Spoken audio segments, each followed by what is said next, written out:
हरे कृष्णा हरे कृष्णा कृष्णा कृष्णा हरे हरे हरे राम हरे राम राम राम राम हरे। राम हरे हरे। ओम नमो भगवते वासुदेवाय। ओम नमो भगवते वासुदेवाय। ओम नमो भगवते भगवती वासुदेवाय। वासुदेवाय। ॐ अज्ञानतिमिरान्धस्य ज्ञानञ्जनशलाकया चक्षुरुन्मिलितं येन तस्मै श्रीगुरुवे नमः। হরে কৃষ্ণ।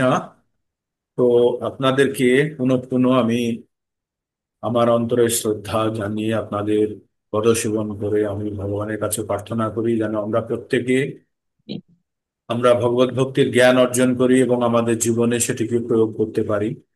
এবং গুরু কৃপায় আমরা প্রতিদিন প্রতিদিন আমরা ভগবদ গীতার পঠন করি, শ্রবণ করি, আলোচনা করি।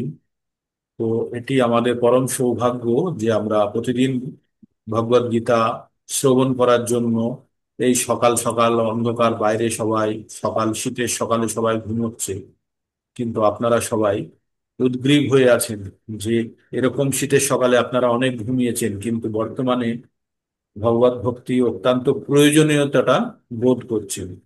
তো তাই আমরা ভগবত ভক্তির জন্য ভগবানের প্রতি আমাদের শ্রদ্ধা জ্ঞাপন করার জন্য আমরা ভগবানের নাম স্মরণ করি, প্রচার করি, শ্রবণ করি, কীর্তন করি।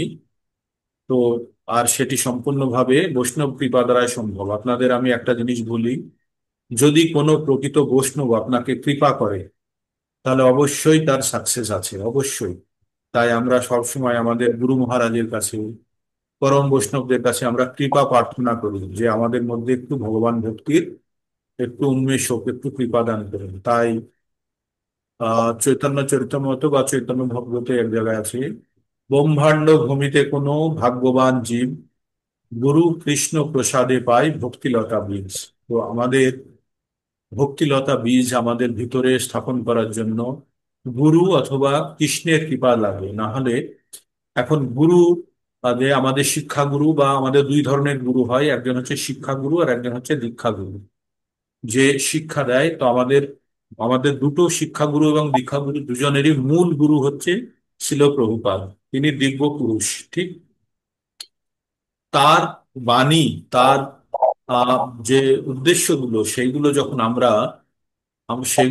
আমরা তার লেখা গ্রন্থ বা তার মুখ থেকে শ্রবণ করি, বা তার দেওয়া পরম্পরাগত কোনো গুরুর মুখ থেকে বা কোনো ব্যক্তির মুখ থেকে শুনি, তখন আমরা কখনোই ভাববো না যে সেটি তার মুখ থেকে শুনছি, আমরা প্রভুপাদের বাণীটাই শুনছি। এইটা যদি আমরা মনে রেখে এগোতে পারি তাহলে আমাদের কিন্তু ভিতরের শুদ্ধিকরণ হতে থাকবে।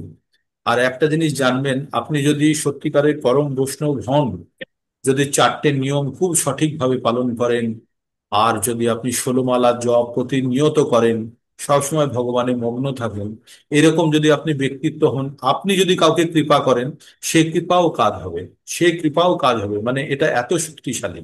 আর এই ভগবত ভক্তি কারো কৃপা ছাড়া হয় না। আমরা যদি ভাবি যে বাজার থেকে একটা বই কিনে আনবো, এনে পড়ে আমি বিদ্বান হয়ে যাব, জ্ঞানী হব, জ্ঞান হয়তো কিছুটা অর্জন করতে পারে, কিন্তু ভক্তি সঞ্চয় করা সম্ভব নয়। ভক্তি এটা হচ্ছে হৃদয় থেকে আসে, আর জ্ঞান মন বা বুদ্ধি থেকে হয়। তাহলে হৃদয়ের সঙ্গে মন বুদ্ধির সম্পর্ক আছে, কিন্তু যদি হৃদয়কে আমরা সম্পূর্ণভাবে শরণাগতি স্তরে না নিয়ে যেতে পারি তাহলে কিন্তু আমরা ভগবান ভক্তি করতে পারবো না। তাই আমরা সবসময় আমাদের হৃদয়ের কে কোমল করে, আমাদের মনের মধ্যে শ্রদ্ধাকে দৃঢ় করে আমাদের ভগবানের চিন্তায় মগ্ন থাকতে হবে। আর আমাদের পূর্ণ বিশ্বাস থাকতে হবে যে ভগবান আমাকে রক্ষা করবেনই। আমাকে যে কোনো বিষম পরিস্থিতিতে ভগবান আমাকে রক্ষা করবেন। আর আমাদের যত কিছু চাওয়া পাওয়া, যা কিছু আমাদের উপলব্ধি, সমস্ত কিছু ভগবানের কৃপায়, সমস্ত কিছু আমাদের যত কিছু চাওয়া পাওয়া, যত কিছু উপলব্ধি, তার কৃপা ব্যতীত কোনো কিছু সম্ভব নয়। তাই প্রত্যেকটা মুহূর্তে আমাদের ভগবানকে ভগবানের প্রতি আমাদের প্রত্যেকটা মুহূর্তে ধন্যবাদ জ্ঞাপন করতে হয়। ভগবান, তুমি আমাকে এত দিয়েছো, সুন্দর একটি পৃথিবী দিয়েছো, গাছপালা সব কিছু আছে, পশু পাখি দুবেলা খেতে পাই, ঘর আছে, বাড়ি আছে, সব আর কি চাই ভগবান তুমি? এবার আমি যেন ভগবানের প্রতি কৃতজ্ঞতা ব্যক্ত করতে পারি। আর সব থেকে বড় কথা হচ্ছে, যখন আপনারা ভগবানের কথা ভাবেন, ভগবানের কথা চিন্তা করেন, তখন মানসিক যে আমাদের মনের মধ্যে যে বিচলিত ভাব, সেটি কিন্তু অনেকখানি কম হয়ে যায়। আমাদের প্রত্যেকের কোনো না কোনো অসুবিধা আছেই, কিন্তু মনকে নিয়ন্ত্রণ করার জন্য ভগবানের শরণাগতি খুব ভালোভাবে কাজ করে। আর ভগবানের শরণাগতির মাধ্যমে যখন আমরা ভগবানের পবিত্র নামে জপ করি, তখন মন আরো বেশি নিয়ন্ত্রিত হয়। আর যদি মন একদমই নিয়ন্ত্রিত না হয়, তখন আপনারা এই জিনিসগুলো মনকে কন্ট্রোল করবেন, যে এখন অন্তত আমার বিচলিত হওয়ার যে কারণটি, সে কারণটি দূরে থাকুক। কারণ ওই কারণটিকে তো আমি এখন উপশম করতে পারবো না। যদি মনে করুন আমার একটা বিশেষ কাজ থাকে অফিসে, বেলা 11টায় আমাকে করতে হবে, কিন্তু এখন আমি ভগবত ভক্তিতে বসেছি, এখন যদি ভাবি ওই কাজটা নিয়ে, তাহলে হবে না। আমরা এখন দূরে রাখতে পারি না এই ভেবে যে 11টায় আছে, তো আমি আগে জপের 2 ঘন্টা কাজ করে নিই, তারপরে আমি ভাববো। এইভাবে যখন আমরা ভাবনা চিন্তাকে বিস্তার করব, তখন ধীরে ধীরে আমাদের মনকে বিচলিত করার যে কারণগুলো, সেগুলো একটু দূরে থাকবে। তো এইভাবেই আমাদেরকে মনকে নিয়ন্ত্রণ করতে হবে। মন যখন আমাদের জড়জাগতিক বস্তুর জন্য বিচলিত থাকে, তখন মন হচ্ছে শত্রু। কিন্তু সেই মনই যখন আবার আমাদেরকে আধ্যাত্মিক উন্নতির জন্য নিয়ে যায়, তখন মন আমাদের বন্ধু রূপে কাজ করে। আমরা 6 নম্বর অধ্যায়ের 5 এবং 6 নম্বর শ্লোকে এটি পড়েছি, মন যখন আমাদের কন্ট্রোলে, তখন মন আমাদের বন্ধু। আর মন যখন আমাদের কন্ট্রোলের বাইরে থাকে, তখন মন আমাদের শত্রুর ন্যায় কাজ করে। তো আমরা ভগবত গীতা পঠন করছি, ভগবত গীতা থেকে আমরা 5টি বিষয় সম্বন্ধে জানতে পারি। আপনাদের এতদিনে খুব ভালোভাবে মুখস্থ হয়ে গেছে, আমি বলার আগেই আপনাদের মুখে চলে আসে। সেগুলি হলো ঈশ্বর, জীব, প্রকৃতি, সময় এবং কর্ম। প্রথম 4টি বিষয় বা প্রথম 4টি যে আহ আমরা বিষয় বললাম, প্রথম 4টে বিষয় ভগবানের দ্বারা নিয়ন্ত্রিত। আর পরেরটি কর্মটি, সেটি আমাদের মনুষ্যের কাছে অধিকার আছে যে আমরা কর্ম করতে পারি। ঠিক। আর এই কর্মের ফলস্বরূপ আমরা আমাদের পরবর্তী গতি নির্ধারিত হয় বা করি। আমরা যখন ভাবি যে একজন ব্যক্তি টাটা বিড়লার ঘরে জন্মগ্রহণ করছে আর আর একজন গরিব মানুষের ঘরে জন্মগ্রহণ করছে, কেন? আমরা সবসময় বলি না যে যে যেমন কর্ম করবে তার তেমন ফল পাবে? তো আমরা আবার অনেকে বলে এই জন্মের কর্মফল এই জন্মেই ভোগ করে যেতে হবে। যদি এই জন্মের কর্মফল এই জন্মেই যদি ভোগ করে যেতে হয়, তাহলে জন্মলগ্নের এই যে পরিবর্তিত অবস্থা কেন? জন্মলগ্নে কেউ একজন বড় লোকের ঘরে, একজন গরিবের ঘরে, তাহলে তখন তো সে কোনো কর্ম করেনি। তাই আমাদের জানতে হবে এই সিদ্ধান্ত আংশিক সত্য, পূর্ণ সত্য নয়। পূর্ণ সত্য কি? আমরা যেরকম বর্তমান জীবনে কর্ম করব, তার ফলস্বরূপ আমাদের পরবর্তী জীবন নির্ধারিত হবে। আর আমরা 8.5, 6, 7-এ কি জেনেছি? 5-এ বলেছে মৃত্যুর সময় কেউ যদি ভগবানকে স্মরণ করে, তাহলে ভগবানের গতি হবে।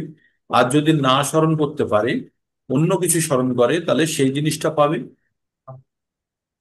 তাই আমরা প্রত্যেকে যারা বসে আছি, কেউ আমরা ভগবানকে স্মরণ করতে পারিনি। যদি স্মরণ করতে পারতাম, তাহলে আমরা আজকে জুন মন্দিরে বসে ভগবানের কথা করতাম না, কারণ আমরা ভগবানের সেবায় মগ্ন থাকতাম। কোথায়? গোলক বৃন্দাবনে, ভগবানের ধামে। তাই না? তাই মৃত্যুর সময় যদি কেউ ভগবানকে স্মরণ করে, তাহলে তার মুক্তি নিশ্চিত। সে ভগবানের ভাব পাবে। শ্লোকটিতে এমনটাই বলা আছে। আর আমাদের পূর্ণ শ্রদ্ধা আছে ভগবদ গীতার উপরে, পূর্ণ শ্রদ্ধা। ঠিক। তো তাই ভগবান বললেন যে তসমাৎ সর্বেষু কালেষু মাম ঈশ্বরম যুদ্ধ। তাই তুমি সব সময় অর্জুন আমাকে স্মরণ করে, তুমি আমাতে মন প্রাণ দিয়ে নিবেশ করে তুমি যুদ্ধ করো। যুদ্ধ করো অর্থ হচ্ছে, আমরা যারা যে যে কর্মে ব্যস্ত আছি, আমরা প্রত্যেকে গৃহস্থ, আমাদের নিজস্ব নিজস্ব জীবন ধারণের জন্য কর্ম কর্তব্য করি। সেইগুলিকে সেইগুলিতে আমরা অবশ্যই থাকবো, কিন্তু প্রত্যেকটি কর্মের চরম উদ্দেশ্য ভগবানকে আমরা যুক্ত করে নেব। কারণ আমার জীবন ধারণের প্রধান উদ্দেশ্য, ধারণের প্রধান উদ্দেশ্য ভৌতিক সুখ পাওয়া নয়। আমার জীবনের প্রধান উদ্দেশ্য ভগবানের প্রতি ভক্তি। এটি হচ্ছে আমার জীবনের চরম উদ্দেশ্য। এখন এইভাবে যখন আমরা উদ্দেশ্যকে ঘুরে নেব, তখন কিন্তু আমরা যে কোনো কাজের মধ্যেই ভগবানকে যুক্ত করতে পারবো। তাই বলে কি আমি অফিসে যাব না, তাই বলে কি আমি কোনো কাজ করব না? অবশ্যই করব, কিন্তু প্রত্যেকটা কাজের শেষের উদ্দেশ্য কি? ওই কাজ করার পরিবর্তে আমি অর্থ উপার্জন করব, আর সেই অর্থ দিয়ে আমি জীবন ধারণ করব, এবং আমি যেন সুন্দরভাবে ভগবানের সেবা করতে পারি। এটি যখন আমাদের জীবনের চরম উদ্দেশ্য রূপে স্থাপিত হবে, তখন কিন্তু কোনোটি আর সকাম কর্ম বা বিকর্ম থাকবে না। প্রত্যেকটি কর্মই আমাদের অকর্মে পরিণত হবে। আর অকর্ম মানে কোনো বন্ধন থাকে না, অকর্মের মধ্যে কোনো বন্ধন থাকে না। আমরা এইভাবে এগোতে এগোতে আমরা কোথায় পৌঁছেছি? আমরা পৌঁছেছি, আমরা 10 নম্বর অধ্যায়ে পৌঁছে গেছি। 10 নম্বর অধ্যায় অত্যন্ত গুরুত্বপূর্ণ। আমরা ভক্তি যোগের মধ্যে আছি। ভক্তি যোগের প্রত্যেকটা অধ্যায়ই ভীষণ গুরুত্বপূর্ণ। আর এই অধ্যায়গুলিতে 9 নম্বর অধ্যায়ে আমরা জ্ঞান লাভ করেছি যে মনমনা ভাব মদ্ভক্ত মদ্দাজি মাম মানুষ কুরু মামেব ঐশী সত্যম তে প্রতি জানে প্রিয় শুনো। দেখো, মামেব ঐশী যুক্ত আত্মানাং মৎপরায়ণ। ঠিক আছে, এই শ্লোকটি এত গুরুত্বপূর্ণ, ভগবান দুবার বলে ফেলেছেন। হ্যাঁ, একবার 9 নম্বর অধ্যায়ে 34 নম্বরে বলেছেন, আবার 18 নম্বর মানে শেষে যখন কনক্লুশন দিচ্ছেন, তখন আবার তিনি বলেছেন এই শ্লোকটি। কখন বললেন তিনি? তিনি বললেন, এই শ্লোকটি বললেন 18 নম্বরের 65 নম্বর শ্লোকে। এই শ্লোকটি অত্যন্ত গুরুত্বপূর্ণ। আপনাদের সকলকে আমি অনুরোধ করব যে আপনারা যেন এই শ্লোকটি মুখস্থ করেন। হ্যাঁ? কি শ্লোকটি? মন্মনাভাব মদ্ভক্ত মদ্দাজিমাম নমস্কুরু মামেব শোষী যুক্তৈব আত্মানাং মৎপরায়ণ। অর্থ কি? তোমার মনকে আমার ভাবনায় নিযুক্ত করো, আমার ভক্ত হও, আমাকে প্রণাম করো, আমার পুজো করো। এইভাবে মৎপরায়ণ মানে ভগবানের মনটা লাগিয়ে হয়ে সম্পূর্ণরূপে আমাতে অভিনিবিষ্ট হলে নিঃসন্দেহে তুমি আমাকে লাভ করবে। কে বললেন? ভগবান। তাহলে এটা কাকে বলেছে? অর্জুনকে বলেছে। যত কিছু অর্জুনকে বলেছে, সবগুলো আমাদের জন্য অ্যাপ্লিকেবল। কারণ অর্জুনকে যেগুলো বলেছে সেগুলো আমাদের উদ্দেশ্যেই বলেছে। আমরা 10 নম্বর অধ্যায়ে প্রবেশ করেছি। 10 নম্বরের কালকে আমরা 3টে শ্লোক পড়েছি, ব্যাখ্যা করেছি। ওই 3টে শ্লোককে আমরা পড়ে নিয়ে তারপর থেকে আমরা ব্যাখ্যাতে প্রবেশ করব। 10 নম্বর অধ্যায়ের নাম কি? 10 নম্বর অধ্যায়ের নাম হচ্ছে বিভূতি যোগ। আর এই বিভূতি যোগে ভগবান কি বললেন? বিভূতি মানে কি? ভগবানের মহিমা, ভগবানের যে ঐশ্বর্য, তার কিছুটা ব্যাখ্যা করার চেষ্টা, কিছুটা বলেছে ভগবান। কারণ ভগবানের মহিমা অসীম। ভগবানের কি ষড় ঐশ্বর্য আছে। ষড় ঐশ্বর্য কি ভগবানের? ষড় হচ্ছে রূপ, যশ, শক্তি। রূপ, যশ, শক্তি, ঐশ্বর্য, জ্ঞান এবং বৈরাগ্য। এই ছটি হচ্ছে ভগবানের ঐশ্বর্য, ভগবানের গুণ। এই ছটি ষড়ৈশ্বর্য বলা হয় এটি। আর এটি এত অপরিসীম, এগুলোর কোনো সীমা নেই। যদি কাউকে বলা হয় যে পৃথিবীর সব থেকে বড় লোক কে, সব থেকে বড় লোক হচ্ছে যদি আমাদের ধরুন মুকেশ আম্বানির কথা বলি, মুকেশ আম্বানির যত টাকা আছে, ভগবানের কত জগৎ, এই পৃথিবী, পৃথিবী হচ্ছে একটি সৌরজগতের একটি ক্ষুদ্র গ্রহ। এই রকম লক্ষ লক্ষ কোটি কোটি তারা আছে, মানে কোটি কোটি সৌরজগৎ আছে কোথায়? একটি ব্রহ্মাণ্ডের ভিতরে। আর এই ব্রহ্মাণ্ড, এই রকম লক্ষ কোটি ব্রহ্মাণ্ড আছে, আর তাদের অধীশ্বর হচ্ছেন ভগবান। তাহলে ভগবানের সামনে অনিল, মুকেশ আম্বানি বা টাটা, এদের যে পয়সাগুলো সামান্য, দেন মানে সমুদ্রের হ্যাঁ। সাপেক্ষে এক ফোঁটা জল হোমিওপ্যাথি শিশির মধ্যে থাকার মতন। ঠিক, তো তেমনি ভগবানের সমস্ত ঐশ্বর্য ভগবানের অপরিসীম। তাই প্রথম শ্লোকটি আমরা কি পঠন করব? ভূয় এব মহাবাহ শুনো মে পরমং বচ যত্তে অহং প্রিয়মানাই বক্ষ্যামি হিত কাময়া। ভগবান কি বললেন? ভগবান বললেন, হে মহাবাহ, পুনরায় শ্রবণ করো। যেহেতু তুমি আমার প্রিয় পাত্র, তাই তোমার হিত কামনায়, তোমার মঙ্গলের জন্য আমি পূর্বে যা বলেছি তার থেকেও উৎকৃষ্ট তত্ত্ব তোমায় আমি বলছি। তারপরে 2 নম্বরে কি বললেন? বললেন যে ভগবান এবার উৎকৃষ্ট তথ্য, ভগবান জ্ঞান অর্জুনকে দিচ্ছেন। তারপরে বললেন যে জ্ঞানটি দিচ্ছে সেই জ্ঞানটি কারা বুঝতে পারে না? দেবতারাও বুঝতে পারে না, ঋষিরাও বুঝতে পারে না। এত গোপন এবং এত গভীর, তাই বলছে নামে বিদুষুরগানাং প্রভাবং না মহর্ষয় অহম আদি দেবানাং মহর্ষিণাং চ সর্বস্য। বললেন যে দেবতারা বা মহর্ষিরাও আমার উৎপত্তি অবগত হতে পারে না, কেননা সর্বতোভাবে আমি দেবতা ও মহর্ষিদের উৎপত্তির কারণ। মানে একটা সমুদ্রের তীরে দাঁড়ালে আমরা যখন শুধু জলরাশি দেখি, তখন আমরা জানি যে কোথায় থেকে শুরু হয়েছে আর কোথায় গিয়ে শেষ হয়েছে সমুদ্রটি আমরা জানতে পারি না। শুধু আমরা ভাবি যে আমরা তটে বা জলের কাছে আমরা দাঁড়িয়ে আছি আর শুধু জলই জল দেখি। তেমনই দেবতারা বা মহর্ষিরা যখন ভগবান সম্বন্ধে যখন চিন্তা ভাবনা করে, তারা শুধু অনন্ত রূপই দেখতে পায়, তখন তারা ভাবে তারা ভগবানকে সম্পূর্ণরূপে জানতে পারে না। কারণ ভগবান বলছে যে প্রত্যেকটা দেবতারা পর্যন্ত ভগবানের থেকেই উৎপন্ন হয়েছে, তাই যার থেকে উৎপন্ন হয়েছে তাকে জানা অত্যন্ত কঠিন। তারপরে আমরা 3 নম্বর শ্লোকে কি জানলাম, যে এই জ্ঞান ভগবান সম্বন্ধে যদি জ্ঞান কেউ অর্জন করে ফেলে তাহলে তার কি হয়। তাই আমরা 4 নম্বর অধ্যায়ের 9 নম্বর শ্লোকে কিন্তু পড়েছি। কি পড়েছি? জন্ম কর্ম চা মে দিব্যম এবং জবেত্তি তত্ত্বতঃ তত্তাদেহং পুনর্জন্ম নৈতি মামেতি সহ অর্জুন। হে অর্জুন, যে আমার তত্ত্বগতভাবে আমার জন্ম এবং কর্ম যেটি অত্যন্ত দিব্য, সেটি সম্বন্ধে যে জ্ঞান অর্জন করেছে, তাকে আর এই দেহত্যাগের পরে পুনরায় জন্মগ্রহণ করতে হয় না। এটা 4-9 নম্বরে আমরা পড়েছি।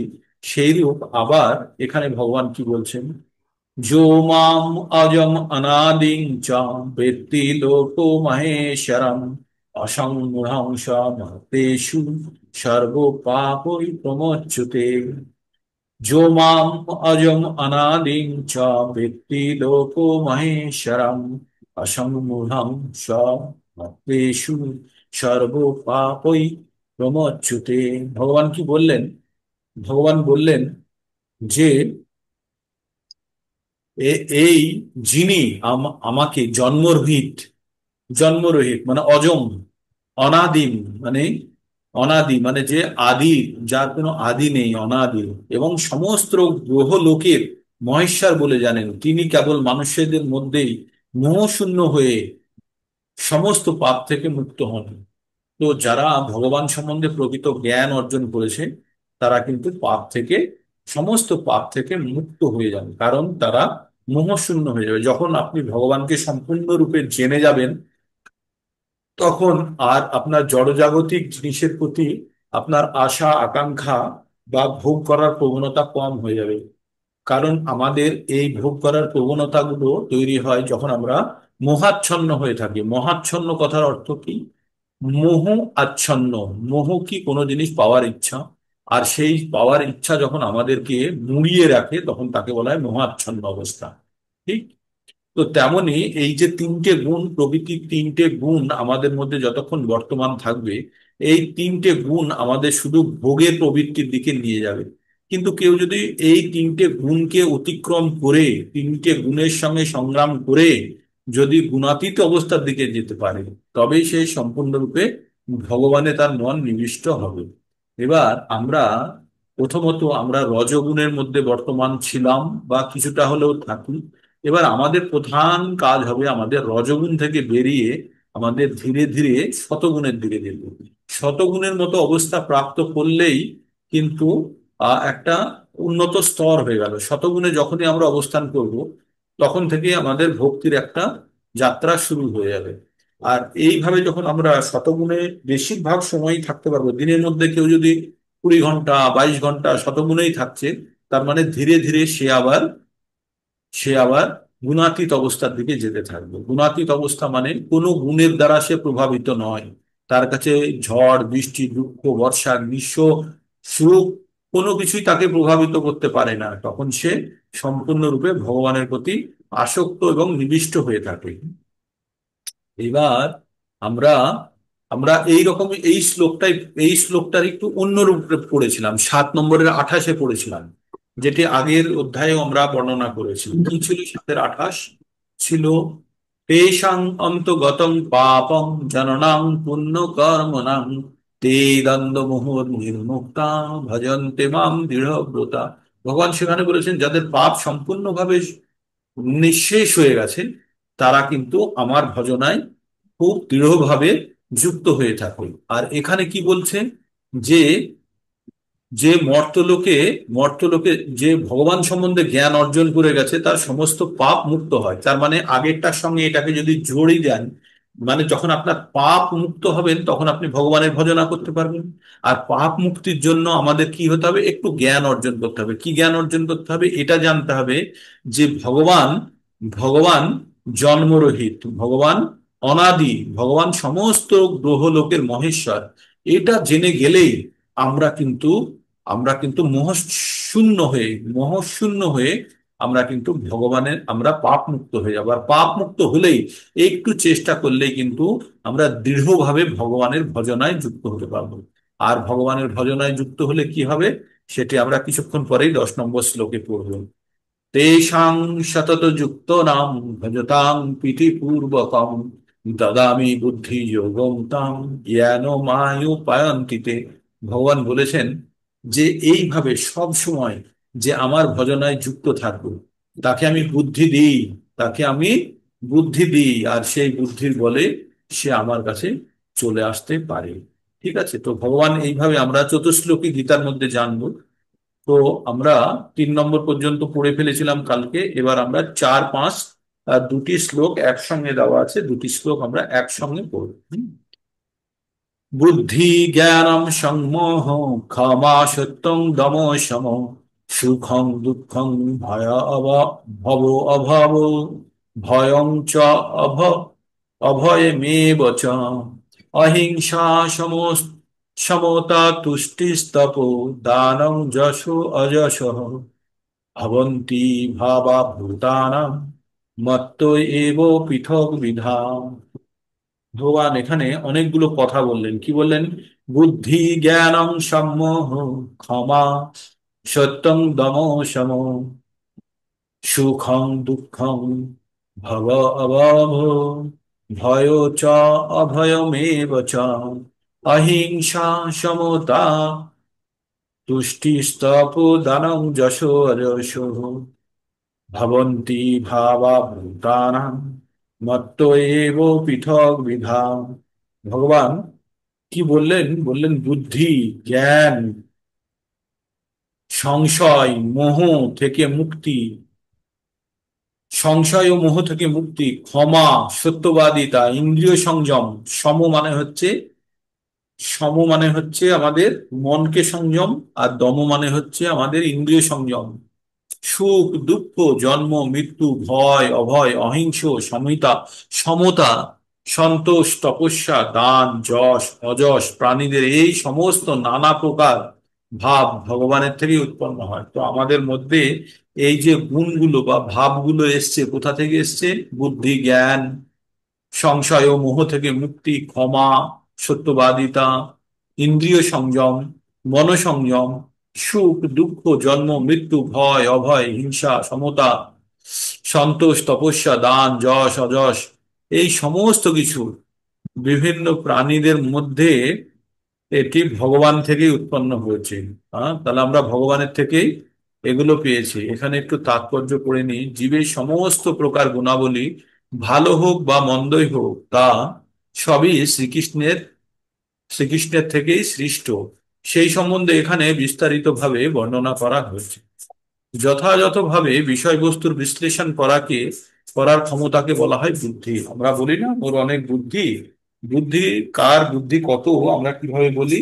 যখন কেউ কোনো জিনিসকে সঠিকভাবে বিশ্লেষণ করতে পারে তখন তাকে আমরা বলি বুদ্ধিমান বা বুদ্ধিমতী। হুম। জড় ও চেতনের মধ্যে পার্থক্য নিরূপণ করাকে বলা হয় জ্ঞান। আমরা জড় বস্তু আর চেতন বস্তুর মধ্যে যে পার্থক্য খুঁজে পাই তাকে বলা হয় জ্ঞান। জড় বস্তু সম্বন্ধে বিশ্ববিদ্যালয় থেকে শিক্ষা লাভের যে জ্ঞান প্রাপ্ত হওয়া যায় তা সাধারণ জ্ঞান। এবং এখানে জ্ঞানকে এখানে সেই জ্ঞানকে জ্ঞান বলে স্বীকার করা হচ্ছে না। আমাদের এখানে জ্ঞানের অর্থ হচ্ছে জড় জড় ও চেতনের মধ্যে পার্থক্য উপলব্ধি করা। আধুনিক যুগে শিক্ষায় চেতন সম্বন্ধে কোন রকম জ্ঞান প্রাপ্ত হওয়া যায় না, সেগুলি কেবল জড় উপাদান এবং জড় দেহের প্রয়োজন ভিত্তিতেই সৃষ্ট হয়। তার মানে এখানে আমরা যেটা জানতে পারলাম যে আমরা এই কালকে আপনাদের বলেছিলাম না কতগুলো ইউনিভার্সিটি আছে আমাদের, যে কোনো ইউনিভার্সিটিতে আমাদের আধ্যাত্মিক জ্ঞান লাভের সুযোগ নেই, কারণ এখানে জড়জাগতিক বিষয় সম্বন্ধেই বেশি পড়ানো হয়। আর জড় জগৎ কতখানি ভগবানের শক্তির এক অংশ, আর তিন অংশ চিন্ময় জগৎ, আর যেটা বেশি সেটা সম্বন্ধে পড়ানোই হয় না। তাই এখানে প্রভুপাদ বলছেন যে আমরা যত কিছু পঠন পাঠন করি সব কিছু আমরা জড় জাগতিক, আধ্যাত্মিক জাগতিক কিছু আমরা শিখতে পারি না, যেগুলো হচ্ছে বুদ্ধি। বুদ্ধি মানে আমরা কি জানলাম তাহলে? কোনো জিনিসকে পুঙ্খানুপুঙ্খভাবে বিচার করার ক্ষমতাকে বলছে বুদ্ধি। আর জ্ঞান, জ্ঞান হচ্ছে আমাদের জড়জাগতিক জ্ঞান নেই, আধ্যাত্মিক জ্ঞানকে অ্যাকচুয়ালি প্রকৃত জ্ঞান হিসেবে বলা হয়েছে। তাই বিভিন্ন ভাবের কথা বলা হয়েছে, ইন্দ্রিয় সংযম, মনো দুঃখ, সুখ দুঃখ, এগুলো সবই ভগবানের থেকে পাওয়া। এগুলো আমরা আরো যদি বিশদ এই পঠন করলে এখানে প্রত্যেকটা শব্দের প্রতি আবার বিশ্লেষণ দেওয়া আছে। বলছে যশ, যশ সম্বন্ধে বলছে চৈতন্য মহাপ্রভুর মত অনুসারে হওয়া উচিত। মহাপ্রভু বলেছেন যে একজন মানুষ যতই যশ লাভের অধিকারী হন, তিনি যখন ভগবানের মহান ভক্তরূপে প্রসিদ্ধি লাভ করেন, সেটি হচ্ছে প্রকৃত যশ। মানে আমরা আমাদের যশ, আমি এই সেই, আমি অনেক বড় হনু, এইগুলো আমাদের ভাবনা চিন্তার পরিবর্তে আমরা যদি কখনো ভাবতে পারি যে ভগবানের আশীর্বাদ লাভ করেছি, তার থেকে বড় প্রকৃত যশ আর কিছু হয় না। যদি জানা যায় যে কোনো মানুষ কৃষ্ণ ভাবনায় উন্নতি লাভ করেছেন, তখন তিনি প্রকৃত যশস্বী হন। আর এই রকম যশ আর নেই, সে কখনোই সে কখনোই যশস্বী নয়। আর এইরকম যশ যার নেই, সে কখনোই যশস্বী নয়। এই গুণগুলি ব্রহ্মাণ্ডে মানব দেবতা সকলের মধ্যেই বর্তমান। অন্যান্য গ্রহ লোকেও বিভিন্ন আকৃতি সম্পন্ন মানুষ জাতি রয়েছে, এই গুণগুলি সেখানেও বর্তমান। প্রভুপাদ এখানে কিন্তু এমন একটি কথা বললেও আপনাদের বিজ্ঞানের সঙ্গে যুক্ত করতে পারবেন। এই গুণগুলি ব্রহ্মাণ্ডে মানব ও দেবতাদের সমাজেই বর্তমান। অন্যান্য গ্রহ লোকেও বিভিন্ন আকৃতি সম্পন্ন মানুষ জাতি রয়েছে, তাদের সেখানেও এই গুণগুলি বর্তমান। বিভিন্ন গ্রহ লোকে মানে প্রভুপাদ তো লিখেছেন, এই বিশ্লেষণ লিখেছেন 50 বছর আগে, তখন তো মানুষের কোনো ধারণাই ছিল না যে অন্য গ্রহে মানুষ থাকতে পারে বা অন্য জগতে। কিন্তু প্রভুপাদ লিখছেন যে অন্যান্য গ্রহলোকেও বিভিন্ন আকৃতি সম্পন্ন, মানে আমরা যেগুলো এলিয়েন বলি, এলিয়েন, বিভিন্ন গ্রহ নক্ষত্র থেকে এলিয়েনরা এসে আমাদের দেশে এসে পৌঁছে যায়। তাই এলিয়েনরা এলিয়েনরা তাদেরও বিভিন্ন ভগবানের দেওয়া গুণগুলি তাদের মধ্যে বর্তমান। আমি একটু অপ্রাসঙ্গিক হচ্ছে তবুও বলি, এই জড় জগতে আমরা এই পৃথিবীতে যারা মানুষ রূপে আছি, তারা একটু এই জগতের সঙ্গে অপ্রাসঙ্গিক। আমরা মনুষ্যরা এই জগতের সঙ্গে অপ্রাসঙ্গিক, কারণ আমাদের যত কিছু কার্যকলাপ অন্যান্য প্রাণীদের থেকে ভিন্ন। একটা জিনিস দেখবেন যে মানুষ আর মানুষের সব থেকে কাছের প্রাণী, তার মধ্যে অনেক পার্থক্য। তাই ওই বইটিতে বলা হয়েছে এই মানুষই নাকি অন্য গ্রহ থেকে এসে এই গ্রহকে দখল করেছে, করে এই গ্রহের উপরে বিস্তার করেছে। কারণ মানুষের কাছাকাছি দেখুন, বাঘের কাছাকাছি সিংহ আছে, সিংহের কাছাকাছি বাঘ, সিংহের কাছাকাছি বাঘ, বাঘের কাছাকাছি চিতা, এরকম করতে করতে হায়না, এইভাবে করতে করতে কিন্তু প্রাণীদের মধ্যে পরিবর্তন লক্ষ্য করা যায়। কিন্তু মানুষের নিকটবর্তী কোনো পশু নেই বা কোনো প্রাণী নেই যে মানুষের বুদ্ধির কাছাকাছি কেউ আছে। সবাই বলে শিম্পাঞ্জি বা গরিলা, ওরা অনেক দূরে, মানুষের থেকে অনেকটা দূরেই অবস্থান করে আকৃতি এবং প্রকৃতিগত ভাবে না। হরে কৃষ্ণ। তো সেটা আমাদেরকে জানতে হবে যে ম- এই যে মানুষ, আমরা যারা এই গ্রহে আছি, তাছাড়া অন্যান্য গ্রহ লোকেও মানুষের মতো প্রাণী আছে, যারা যারা এই গুণগুলি, তাদের মধ্যে এই গুণগুলি বর্তমান। তারপরে এবার আমরা 6 নম্বরের শ্লোকটি পড়ব। 6 নম্বর শ্লোকে ভগবান কি বলছেন? বলছেন, মহর্ষয় সপ্ত পূর্বে চাত্র মানবস্তথা মদ্ভাবা মনুষা জাতাং যেষাং লোক ইমাম প্রজা। অর্থাৎ কি বললেন? বললেন যে সপ্ত মহর্ষি, তাদের পূর্বজাত সনকাদি 4 কুমার, চতুর্দশ মনু, প্রত্যেকে আমার মন থেকে উৎপন্ন হয়ে আমা হতে জন্মগ্রহণ করেছে এবং জগতের স্থাবর জঙ্গম আদি প্রজা তারাই সৃষ্টি করেছেন। এবার এই জগতের সৃষ্টি সম্বন্ধে কিছু কথা ভগবান বলছেন এখানে। কি বলছেন? বলছেন সপ্ত ঋষি, আমরা 7টি ঋষি সম্বন্ধে আমরা জানি, সপ্ত ঋষি বলি। আর পূর্বজাত সনকাদি, সনকরা 4 কুমার, সনকরা 4 কুমার। আর চতুর্দশ মনু, মনু মানে হচ্ছে মানব জাতির সৃষ্টিকর্তা, তাকে বলা হয় মনু। প্রত্যেকেই ভগবানের মন থেকে উৎপন্ন হয়ে জন্মগ্রহণ করেছে। আর তারা এই জগতের স্থাবর এবং জঙ্গম, স্থাবর মানে হচ্ছে যেগুলো স্থির চলতে পারে না, গাছপালা ইত্যাদি। আর জঙ্গম মানে হচ্ছে যেগুলো চলতে পারে, পশু পাখি, সবই তাদের থেকেই, ভগবানের থেকেই পরোক্ষভাবে উৎপন্ন হয়েছে। ভগবান কাদেরকে সৃষ্টি করেছেন? সপ্ত মহর্ষি এবং তাদেরও পূর্বে সনকাদি ঋষি, মানে 4 জন। সনত কুমাররা 4 ভাই। তো তাদেরকে ভগবানের মন থেকে সৃষ্ট হয়েছে। আর কারা সৃষ্টি হয়েছে? মনু, চতুর্দশ, 14টি মনু। প্রত্যেকেই ভগবানের মন থেকে উৎপন্ন হয়েছেন এবং তার থেকে আমরা তার থেকে আরো পরের দিকে আমরা উৎপন্ন হয়েছি। তাই যত কিছু সৃষ্টি হয়েছে সব ভগবানেরই। পরমেশ্বর ভগবান এখানে ব্রহ্মাণ্ডের আদিবাসীদের সংক্ষিপ্ত বংশানুক্রমিক বিবরণ দান করেছেন। সৃষ্টির আদিতে পরমেশ্বর ভগবান হিরণ্যগর্ভ নামক শক্তি, হিরণ্যগর্ভ নামক শক্তি, আহ 1 মিনিট, হিরণ্যগর্ভ নামক শক্তি থেকে প্রথম জীবের সৃষ্টি হয়। ব্রহ্মা থেকে সপ্তর্ষি এবং তাদের আগে 4 জন মহর্ষি, সনক, সনন্দ, সনাতন এবং সনত কুমার। এরা হচ্ছে চতুষ্কুমার বলা হয় না? যারা কুমার সম্প্রদায়, এই বৈষ্ণব পদ্ধতিতে 4টে সম্প্রদায় আছে। একটা হচ্ছে ব্রহ্ম সম্প্রদায়। আর একটি হচ্ছে রুদ্র, মানে ব্রহ্ম মানে হচ্ছে ব্রহ্মার থেকে যে সম্প্রদায় উৎপন্ন হয়েছে তাকে বলা হয় ব্রহ্ম সম্প্রদায়। তারপর হচ্ছে রুদ্র, মানে শিবের থেকে যে সম্প্রদায়টি এসছে তাকে বলা হয় রুদ্র সম্প্রদায়। আর এই চতুষ্কুমার থেকে যারা, যে বৈষ্ণব শ্রেণীর, তাদেরকে বলা হয় কুমার সম্প্রদায়।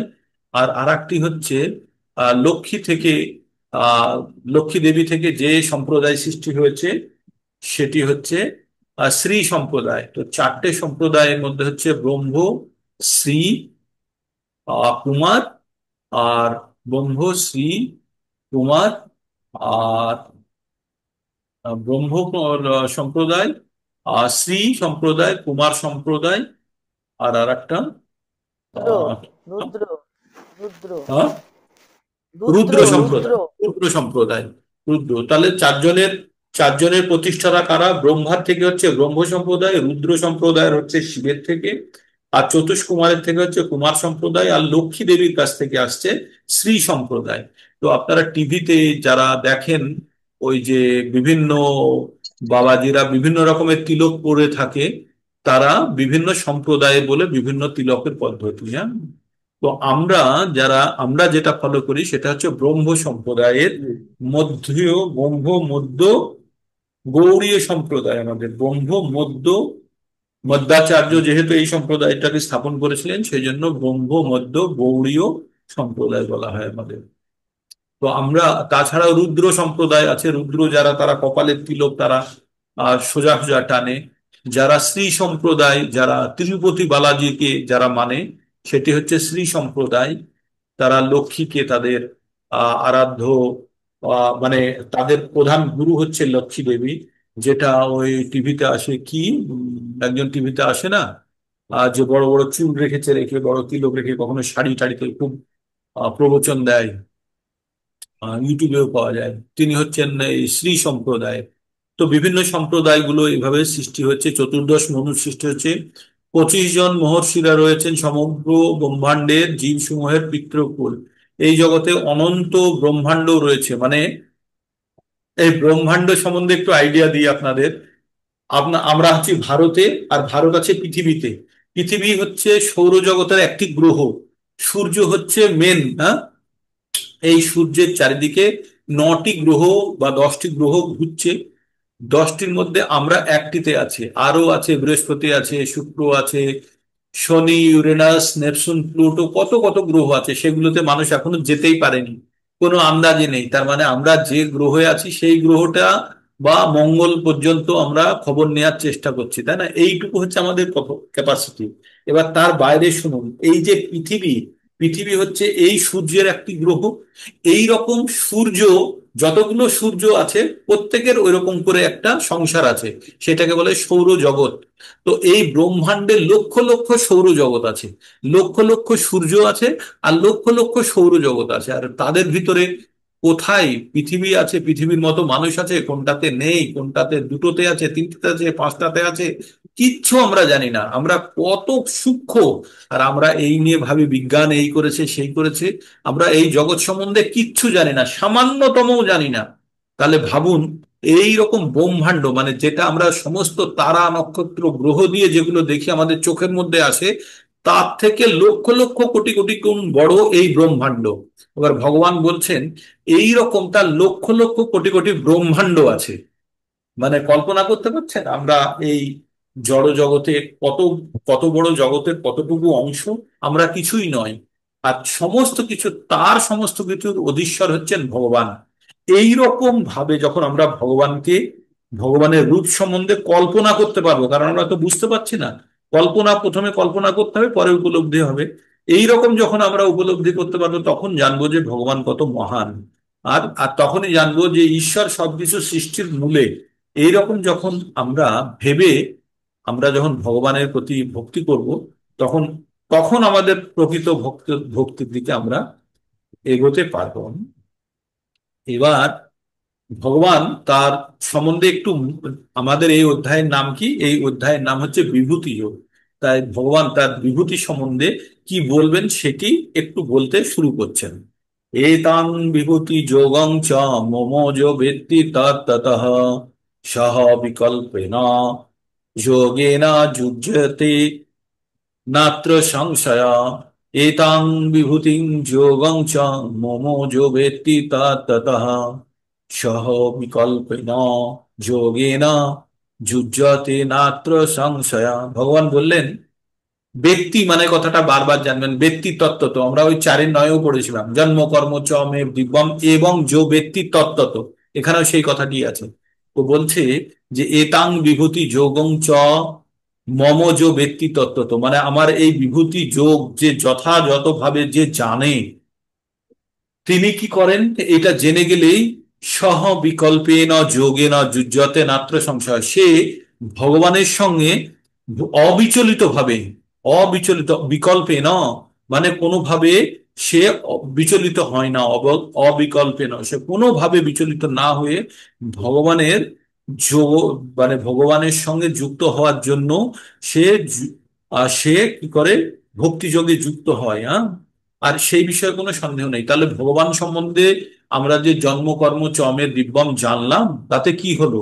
তাতে আমাদের ভক্তি যোগটি আমাদের খুব তীব্রভাবে আমাদের ভিতরে প্রকাশিত হবে। তার মানে ভগবানের সম্বন্ধে জ্ঞান অর্জন করার পরে আমাদের ভক্তি যোগ কিন্তু আরো প্রবল রূপে আমাদের ভিতরে তৈরি হবে। সেটাই ভগবান এখানে বলছেন যে যিনি আমার এই বিভূতি যোগ এবং যথার্থ রূপে জানেন, তিনি অবিচলিত ভাবে ভক্তিযোগে যুক্ত হন এবং সে বিষয়ে কোনো সন্দেহ নেই। এই গেল 7 নম্বর পর্যন্ত। এইবার আমরা এমন একটা জায়গাতে ঢুকছি, সেই জায়গাটাকে বলা হয় চতুশ্লোকী গীতা। এই 4টে শ্লোকের মাধ্যমে সম্পূর্ণ গীতাকে ব্যাখ্যা করা হয়েছে। 4টে শ্লোকের মাধ্যমে সম্পূর্ণ গীতাকে ব্যাখ্যা করা হয়েছে। তো 4টে শ্লোকের প্রথম শ্লোকটি আমরা কি পঠন করব? প্রথম শ্লোকটি 8 নম্বর থেকে 10 নম্বর পর্যন্ত, এই 4টে শ্লোক, 8, 9, 10, 11, 11 নম্বর পর্যন্ত, এই 4টি শ্লোকের মধ্যে ভগবত গীতাকে সম্পূর্ণ, তাই এটাকে বলা হয় চতুশ্লোকী গীতা। এই 4টে শ্লোকই আপনাদেরকে বারবার পঠন করে শ্রবণ করে মুখস্থ করতে হবে। হ্যাঁ, তো ভগবান প্রথম শ্লোকে কি বলছেন, ভগবানের তার মহিমা সম্বন্ধে বলছেন। অহম সর্বস্ব প্রভব মত্ত সর্বং প্রবর্ততে ইতি মত্তা ভজন্তে মাম বুধা ভাব সমন্বিতা।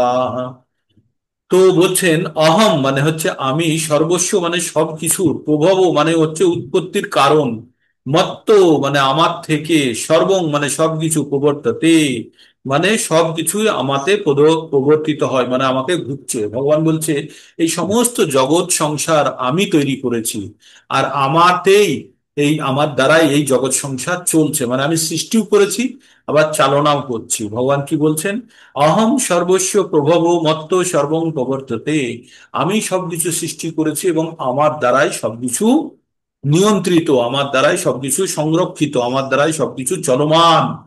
ইতিমত্তা ভজন্তে মাম, এটা জেনে যে ভগবানের ভজনা করছে, বুধা ভাব সমন্বিতা, জানবেন তার মধ্যে বুদ্ধির উদয় হয়েছে। তার মানে যার মধ্যে বুদ্ধির উদয় হবে সে ভগবানকে সব কিছুর মহেশ্বর জেনে ভগবানের ভজনা করবে। কি ভেবে, যে সবকিছুর উৎস ভগবান, ভগবানের থেকে সবকিছু সৃষ্ট হয়েছে।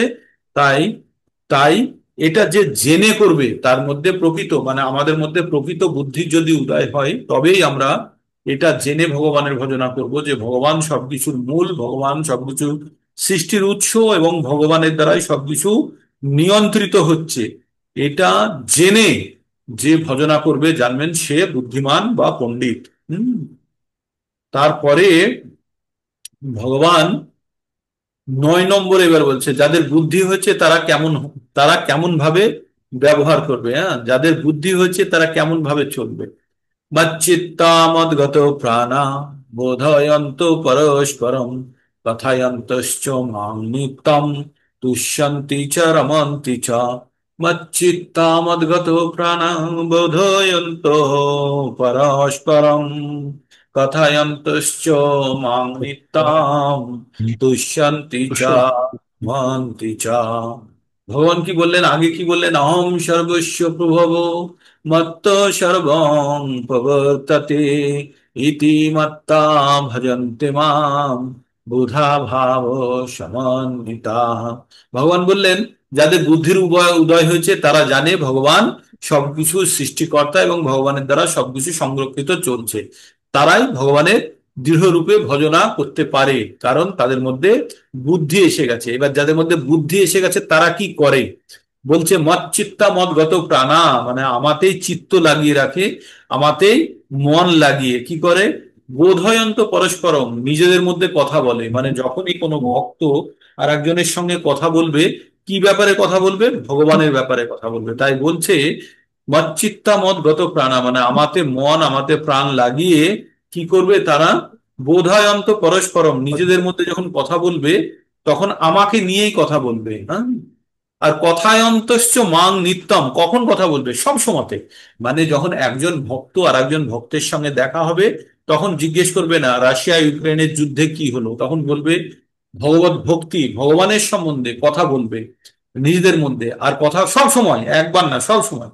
আর তাতে কি হবে, তাতে কি হবে, কি কি নিয়ে কথা বলবে তারা, আর এইরকম কথা বলবে ভগবানের মহিমা গুণ, ভগবান সম্বন্ধে, ভক্তি সম্বন্ধে কথা বলবে, ভগবানের আহ গুণগান করবে।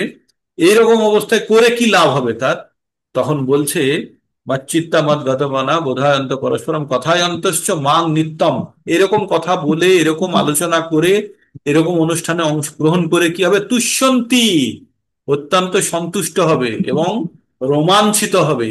রোমাঞ্চিত হবে মানে ভগবানের কথা শুনে বা বলে যদি আপনাদের গায়ে কাঁটা দেয়, তবে জানবেন প্রকৃতপক্ষে আপনাদের মধ্যে এই ভাবের উৎপত্তি হচ্ছে।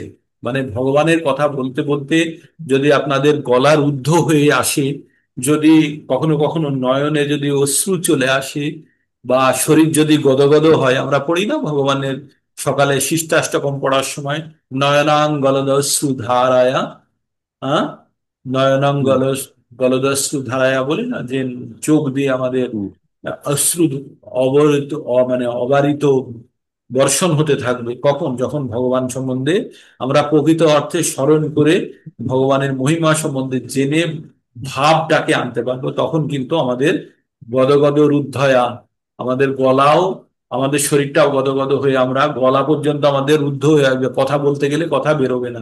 হয়তো আমাদের অনেক ক্ষেত্রে হয় না, অত্যন্ত আনন্দিত হয়ে গেলে কথা বেরোয় না। তো ওই রকম অবস্থা হবে কখন, যখন আমরা ভগবান সম্বন্ধে আলোচনা করব, ভগবান সম্বন্ধে বলবো, তখন জানবেন যে প্রকৃত বুদ্ধি এবং ভগবানের ভাব আমাদের মধ্যে ধীরে ধীরে প্রকাশিত হচ্ছে। কারণ ভগবানের কথা নিয়ে আলোচনা করতে গিয়ে যদি আপনাদের আনন্দ না আসে, বা জোর করতে হয় নিজেকে, প্রথম প্রথম তো জোর করতে হয়, কিন্তু পরে আনন্দ আসতে শুরু করে। আর যখনই আনন্দ আসতে শুরু করবে, তখনই জানবেন যে আমাদের ভক্তির পথে কিন্তু অগ্রগতি হচ্ছে। আজকে এই পর্যন্ত থাক, আবার কালকে প্রথম থেকে যেভাবে হয় সেভাবে আমরা শুরু করব। হরে কৃষ্ণ কৃষ্ণ কৃষ্ণ হরে হরে, হরে রাম রাম রাম হরে হরে। তো এখনো আমাদের সকালের কার্তিকের প্রোগ্রাম চলছে বলে অনেক ভক্তরা ঠিকভাবে যোগদান করতে পারছেন না। পরবর্তীতে হয়তো আর কয়েকদিন পরে আমাদের কার্তিকের মহান কার্তিক মাসের পর্ব শেষ হয়ে যাবে। তবে আপনারা কার্তিক শেষ হওয়ার আগে ভগবানের কাছে খুব প্রার্থনা করেন। এই কার্তিক মাসে গোপীরা কার পুজো করেছিলেন জানেন? কাত্যায়নী দেবীর পুজো করেছিলেন গোপীরা। কিসের জন্য? কৃষ্ণকে পাওয়ার জন্য। তার মানে দেবতারা দেবতার পুজো করছে ভগবানকে পাওয়ার জন্য। ঠিক তো, সেই ক্ষেত্রে কেউ যদি